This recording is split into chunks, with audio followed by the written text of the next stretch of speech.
মাননীয় বিরোধী দলীয় নেতা ওয়াকআউট করতে চেয়েছেন, পার্লামেন্টারি কালচারে সেটা আছে, রাইট আছে, তারা ওয়াকআউট করতে পারেন।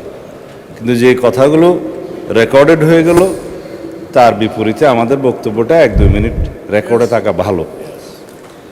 যে মুলতবি প্রস্তাবটা আপনার অনুপস্থিতিতে মাননীয় ডেপুটি স্পিকার প্রিজাইড করেছেন, উনি গ্রহণ করেছিলেন, তখনই আমি আপত্তি উত্থাপন করেছিলাম যেটা 68 বিধিতে হতে পারে, কিন্তু মুলতবি প্রস্তাব যে রুলস অফ প্রসিডিওর আছে তার মধ্যে আপনি রাইটলি আইডেন্টিফাইড করেছেন, সেটা আমি আগে উত্থাপন করেছি।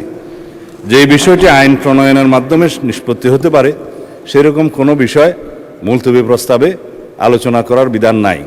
এটা আপনাদের উদারতা, হাউজের অভিভাবক হিসাবে জাতীয় গুরুত্বপূর্ণ ইস্যু হিসাবে উত্থাপিত হয়েছে, আপনি আলোচনার জন্য রেখেছেন এবং সেটা 2 ঘন্টা আলোচনার জন্য সময় নির্ধারিত হয়েছে, উভয় পক্ষে আলাপ আলোচনা হয়েছে।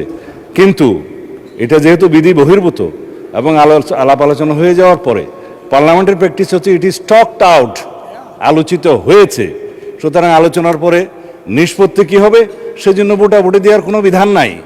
শুধুমাত্র মুলতবি প্রস্তাব উত্থাপিত হবে কি না, উত্থাপিত হবে অথবা হবে না তার উপরে ভোটাভুটির বিধান আছে।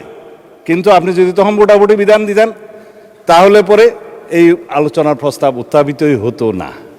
অথবা আরেকটা আপনার অপশন আছে, স্পিকার হিসাবে আপনি কোন মুলতবি প্রস্তাব বিবেচনা করবেন অথবা বিবেচনা করবেন না, আপনি এটা রিড আউট করে, এটা প্রিভিলেজ হলো অপোজিশন মেম্বার কেউ যখন সরকারি কর্ম বাধাগ্রস্ত করতে চায়, ব্রিটিশ পার্লামেন্টের নজির অনুসারে তারা ট্রেজারি বেঞ্চের আলোচনা যাতে এগিয়ে না যায় সেজন্য মুলতবি প্রস্তাব তোলার পরে সেটা মুলতবি হলো কি হলো না সেটা স্পিকারের ইখতিয়ার অথবা ভোটাভুটির ইখতিয়ার।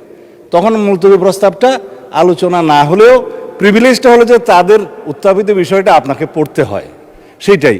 আর আমরা কোনো মুলতবি প্রস্তাব এখানে রিড আউট করি নাই মাননীয় স্পিকার। উনি যেটা বলেছেন সেটা অসত্য বলেছেন। যেটা মুলতবি প্রস্তাব আমিও শুনেছি আজকে একজন বেসরকারি সদস্য উত্থাপন করতে পারেন, সেটা আপনাকে বিবেচনা করতে হবে, যেহেতু একই বিষয়ে আপনি বিরোধী দলের মাননীয় নেতার একই রকম মুলতবি প্রস্তাব আপনি গ্রহণ করেছেন। এটা প্রেসিডেন্ট হিসাবে as a matter of right বেসরকারি সদস্য সেটা ক্লেম করতে পারে। ধন্যবাদ মাননীয় স্পিকার।